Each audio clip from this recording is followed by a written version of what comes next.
설탕이 귀하던 시절 10원짜리 크림빵 비닐봉투를 벗겨내면 크고 둥그런 빵이 나왔다.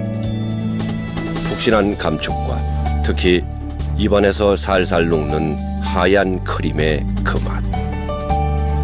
크림빵은 딱 떠올리는 이미지가 달콤하면서도 부드럽다 이것이거든요.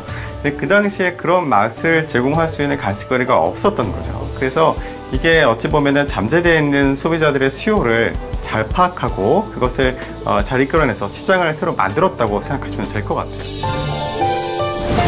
한국인은 오래전부터 쌀을 주식으로 하던 민족이었다. 1960년대 전후 분식 장려 운동이 펼쳐지면서 당시 각 학교에 무료 배급되던 옥수수빵이 밥 대신 빵이라는 신개념을 만들게 된다. 그 당시에는 배가 고팠어요.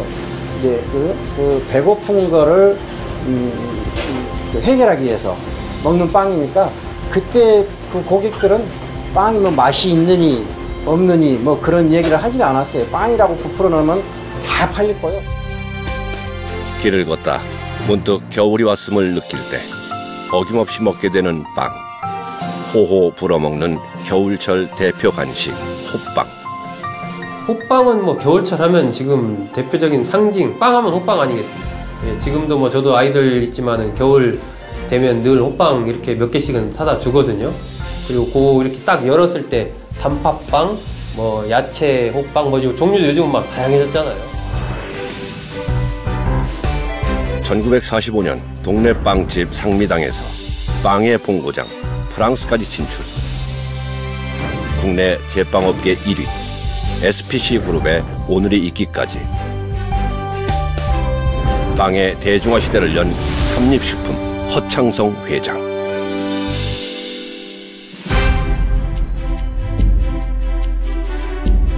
우리나라 빵의 역사는 일제강점기에 일본의 양과자점이 국내에 들어오면서부터 시작된다.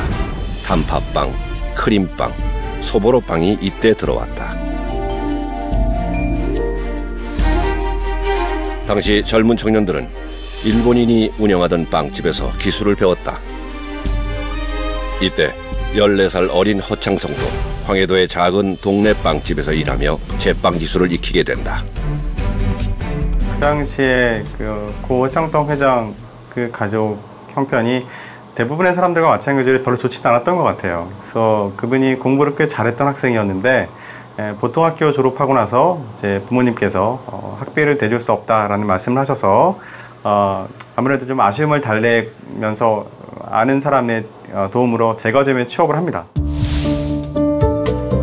한국전쟁 발발 후 미국은 한국에 엄청난 양의 밀가루를 무상으로 원조한다. 1970년대 후반까지 미국의 식량 원조 계획에 따라 학교에서 옥수수빵을 무료로 나눠주는데 이때부터 빵은 일반 대중에게 친숙한 음식으로 인식된다.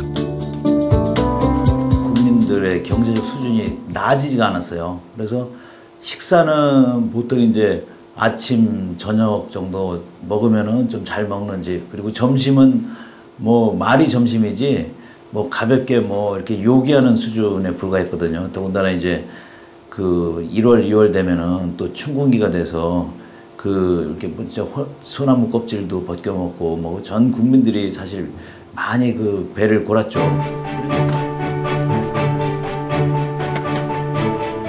분식 장려 운동으로 빵의 소비는 늘어났고 전국적으로 동네 빵집들이 생겨나기 시작한다. 덩달아 제빵 기술자는 인기 업종으로 떠오르게 되고 제빵업계 발전의 기폭제가 된다. 그때의 상황이 이제 그 서울에 올라오면 상당히 그 전쟁 끝난 지 얼마 안 돼서 열악했어요. 어디 가서 누가 뭐 잠을 자거나 숙식하기가 아주 어려운 때였거든요. 근데 이 제과점은 예, 그 기본이 다 숙식이 다 돼요. 황해도 옹진에서 일을 배우던 빵집이 잘 되자 빵의 수요가 많은 서울 한복판에 새로운 빵집을 차린 허창성. 그러나 당시 서울에는 제과업체가 이미 10군데가 넘게 있었다. 이들과의 경쟁에서 살아남기 위해서는 무언가 획기적인 방법이 필요했다. 결국 허창성은 빵을 굽는 가마에서 아이디어를 얻었다. 연료를 10분의 1 수준으로 낮춘 무연탄 가마를 개발, 빵값을 대폭 낮춘다. 경쟁에서 이기는 방법은 둘 중에 하나일 거예요. 굉장히 맛있는 빵을 만들거나 아니면 빵 맛은 비슷해도 좀 저렴한 빵을 만들거나. 그래서 허창성 회장이 무연탄 가마를 고안한 것은 그때 이제 가루 연탄을 사용할 수 있었거든요. 가루 연탄은 아무래도 연료비가 굉장히 적게 드는 장점이 있었습니다. 그래서 그렇게 함으로써 생산 단가를 확 낮춰서 결국 빵 가격을 낮춘 거죠. 그렇게 함으로써 비슷비슷한 빵 맛이어도 가격이 싸면 소비자들이 아무래도 많이 찾게 됐기 때문에 그때 어찌 보면 경쟁에서 이길 수 있는 좋은 방법이 되었습니다. 상미당의 성공으로 허창성은 본격적으로 제빵 사업에 뛰어들어 1959년 3월 삼립제과공사를 설립한다. 1963년 밀가루, 설탕, 시멘트. 당시 국민생활과 밀접하게 관련된 기업들이 엄청난 풍리를 취한다는 3분 파동이 일어난다. 제조업체들이 입은 타격은 말할 수도 없었죠. 왜냐하면 제품을 생산하지 않을 수 없는 또 구조였기 때문에 종업원들 봉급 줘야죠. 또 이 판매망들이 돼 있었기 때문에 그렇다면 설탕 가격하고 밀가루 가격이 올랐다고 제품에 다 반영을 할 수 없거든요. 그렇기 때문에 그 당시에 업체들은 상당한 적자를 오랜 기간 감수해야 됐고요. 새로운 출구를 찾던 허창성은 1964년 동경올림픽 관광 참관단으로 일본을 방문한다.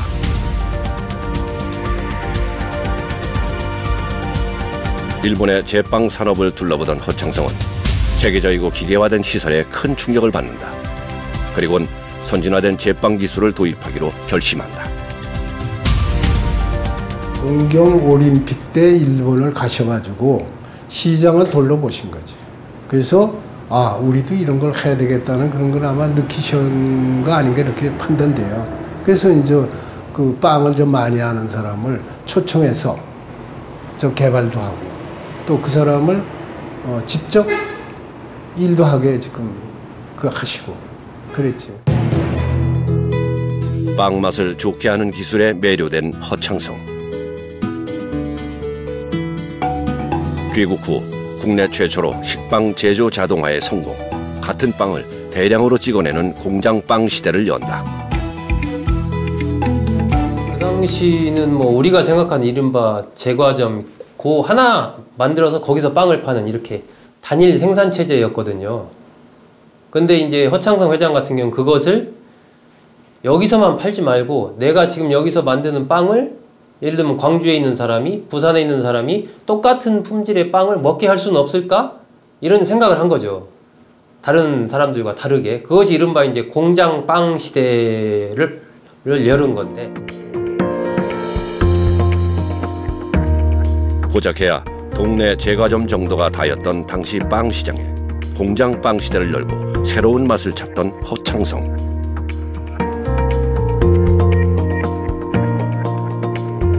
(1964년) 드디어 국민의 먹을거리를 바꾼 주인공이 탄생한다.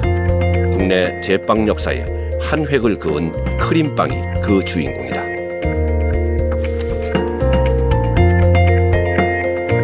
크림빵은 국내에서 처음 자동화 설비를 갖추고 만든 비닐 포장된 빵이다. 크림빵 시작이 과자를 빵하기 전에 과자 공장이었잖아요. 그러니까 과자 공장의 설비를 그대로 크림빵을 과자 설비로 만들기 시작한 거지.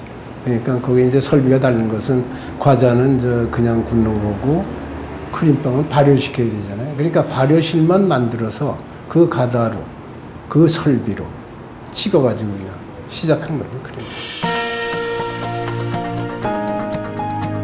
어려웠던 시절 경제 발전기의 산 증거로 크림빵을 빼놓을 수 없다. 1960, 70년대 구로공단 야근 노동자들의 허기를 달래준 것이 바로 크림빵이다.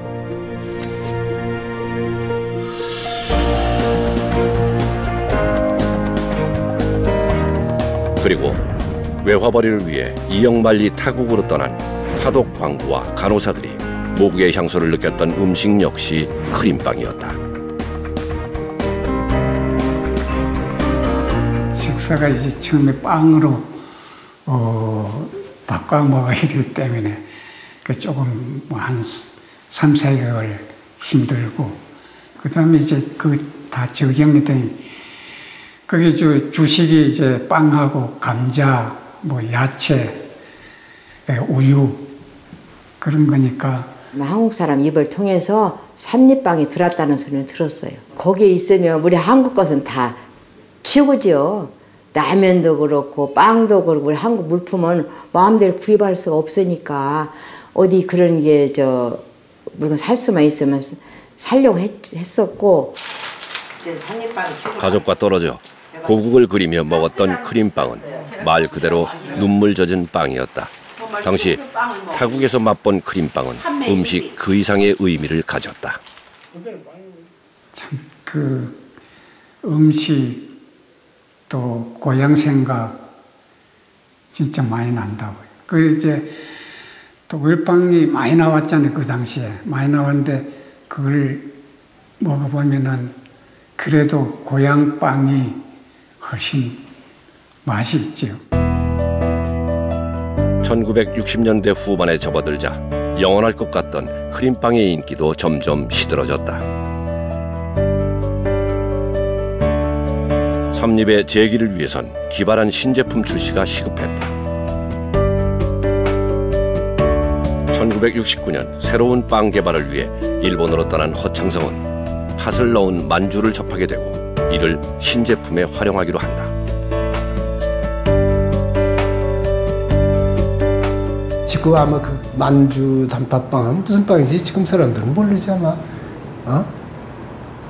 그때는 만주라고 그랬어요. 만주 단팥빵. 그게 많이 그때 당시 이제 이 성형기도 일본서 구입해가지고 그 성형기로 그 만주 단팥빵을 만들었죠. 허창성은 곧바로 직속 연구팀을 구성, 산속에 군 보안초소 같은 막사를 짓고 신제품 개발에 나선다.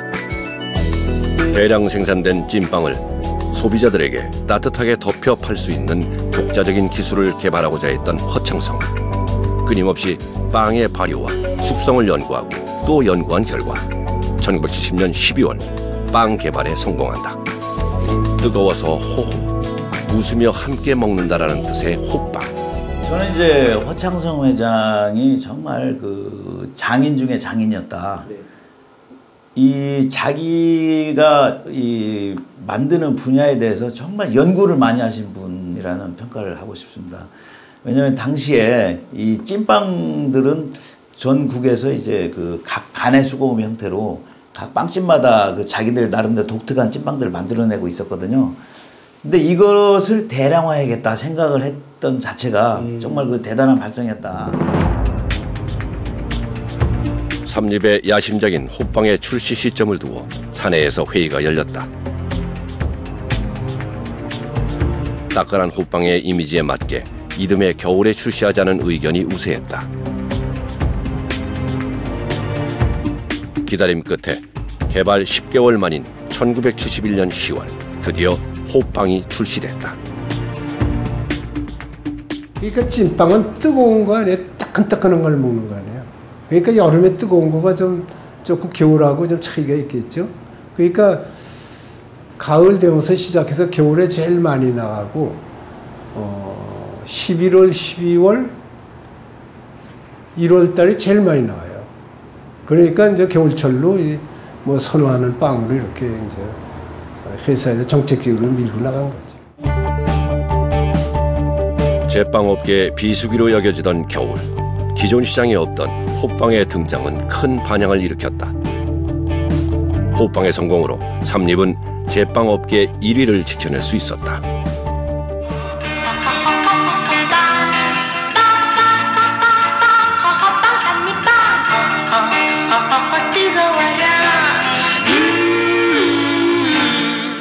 과거에는 사실 그렇게 뜨겁게 겨울에 이렇게 야외에서 먹고 할 수 있는 음식이 제 생각에는 없었던 것 같은데요. 이런 오뎅 같은 오뎅이나 떡볶이 그런 걸 말고 그런 걸 제외한다면 빵 같은 종류로 봐서는 호빵이 유일하지 않았나.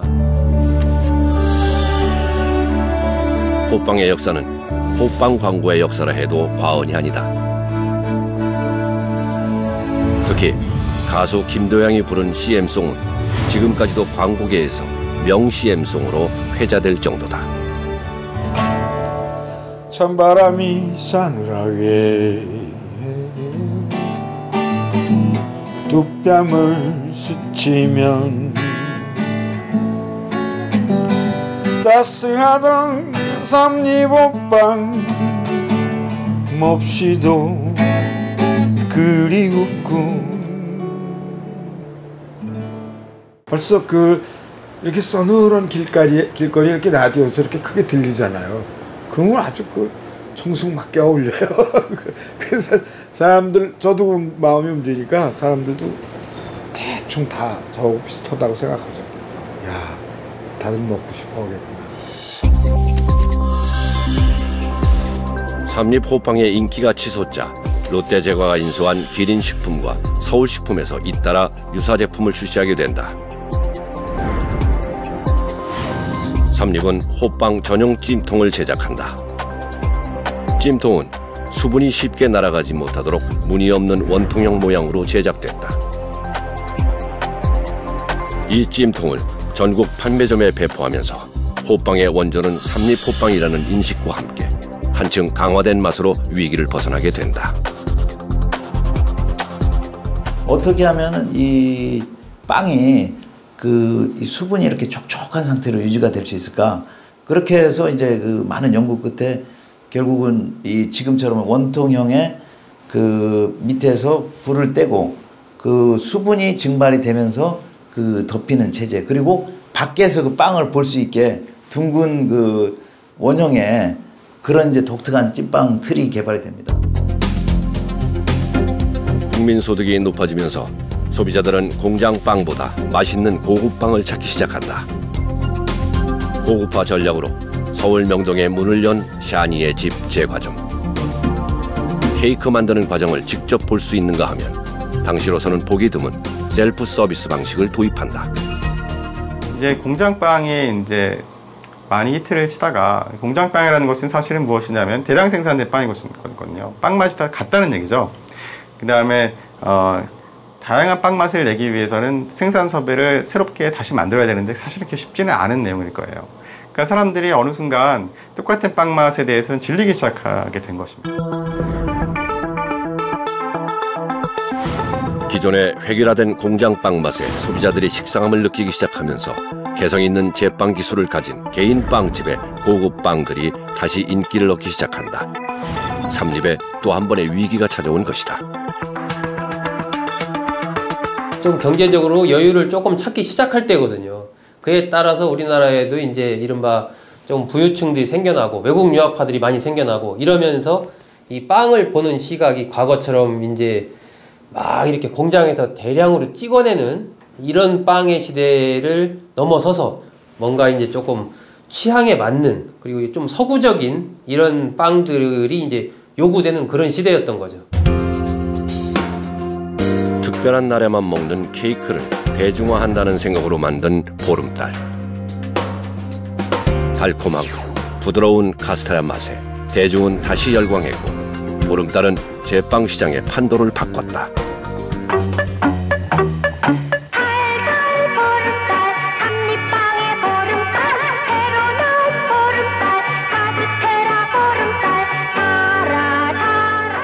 왜 이스트가 안 들어가고 이 설탕, 계란, 주 원료로 만드는 게 이제 케이크류지 보름달.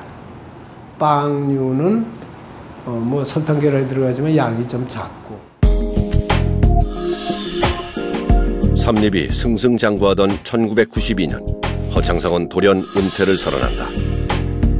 그리고 삼립의 경영권은 큰아들 허영선이 맡게 된다. 하지만 1990년대에 들어서면서 각종 패스트푸드가 등장하며 삼립의 매출은 급속도로 하락한다. 우리나라 전통적으로 이 장자에게 경영권을 물려주는 그런 관습을 따라서 이 허 회장께서 이제 큰아들에게는 이제 삼립식품을 물려주고 둘째 아들은 이제 그보다 한 매출 규모가 10분의 1 정도에 불과한 이제 샤니를 물려주게 됩니다. 설상가상 IMF까지 겹치자 삼립은 승부수를 띄우는데 당시 최고의 개그맨이던 김국진을 캐릭터로 만든 국진이 빵을 출시, 대히트를 치며 아버지의 삼립을 지켜낸다.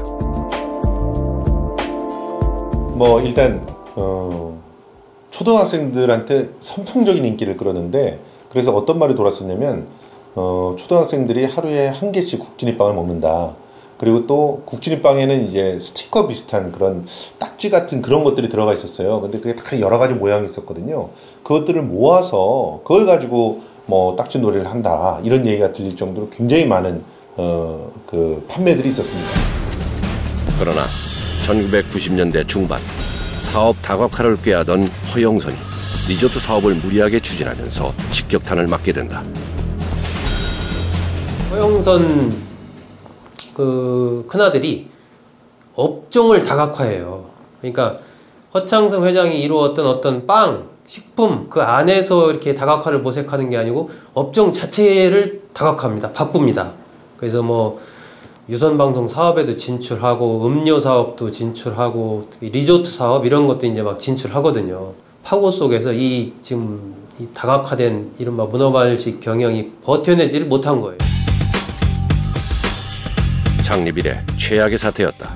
이때 허창성의 둘째 아들 허영인이 삼립을 인수하기로 한다. 20년 전 아버지로부터 샤니를 물려받은 허영인은 빵 외기를 우직하게 걸어왔고, 그 결과 샤니를 성공적으로 키우면서 고급 프랜차이즈 사업의 길을 닫고 있었다. 1986년 서울 반포동에 문을 연 파리 크라상, 이어서 탄생한 파리 바게트. 저희가 아는 뭐 제과 제빵점은 무슨 당 뭐 삼성당 무슨 아니면 뭐 뉴욕 제과 뭐 되게 이름이 그랬잖아요, 그 당시에. 그런데 파리 바게트라는 그 80년대로서는 상당히 혁신적인 이름입니다. 파리에서 생산되는 어떤 그런 빵, 젊은 사람들 그리고 좀 어느 정도 경제적으로 여유가 있는 사람들한테도 굉장한 이제 인기를 얻으면서 그게 아주 급성장하는 계기가 됐죠. 삼립을 인수합병한 샤니는 SPC라고 사명을 변경한다. 2003년 지병이 악화된 허창성은 둘째 허영인에게 옛날 크림빵을 만들어 보라고 제안한다. 가난했던 시절 달콤했던 크림빵 하나로 마음만은 넉넉하게 해주던 그 빵 맛을 되살리란 뜻이었다. 왕 회장님이 옛날 스타일 그대로 하라고 말씀하셨으니까 원료 비나 공정이나 이런 스타일 그대로 하라고 하셔서 또 갖다 드리면 맛을 보시고 요거 조금 개선 그런 것까지 말씀하시고, 그 병원에서도 계속 맛을 보시고 지도를 하십니다. 끝까지.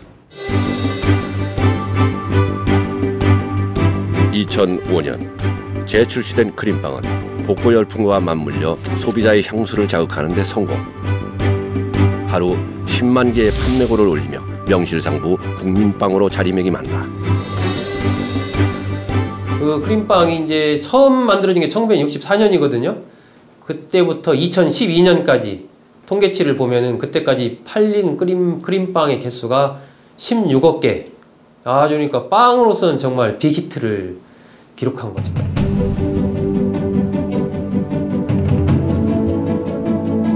뒤이어 세계시장 공략에 나선 SPC. 특히 2014년 7월에는 빵의 본고장 프랑스 파리에 입성, 빵 맛은 파리 스타일, 매장은 한국 스타일로 꾸며 정면 승부를 벌이고 있다. 국내 SPC 그룹이 갖고 있는 가맹점 수가 한 6,000개 정도 됩니다. 그리고 당연히 업계 1위죠. 해외 가맹점 숫자가 한 180개 정도 됩니다. 이것도 아마 제가 알기로는 이런 제과 제빵으로서 프랜차이즈를 이렇게 전 세계적으로 많이 갖고 있는 것은 아마 여기 SPC가 유일하지 않을까라는 생각이 들어요. 세상에서 가장 배부른 빵.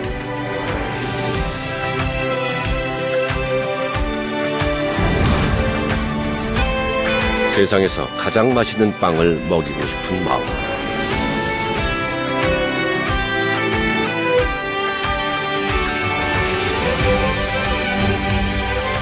고소한 빵 향기가 가득 퍼지는 즐거움과 따뜻한 행복감. 끼니조차 잊기 어려웠던 시절. 그에게 빵은 단순한 음식 그 이상이었다.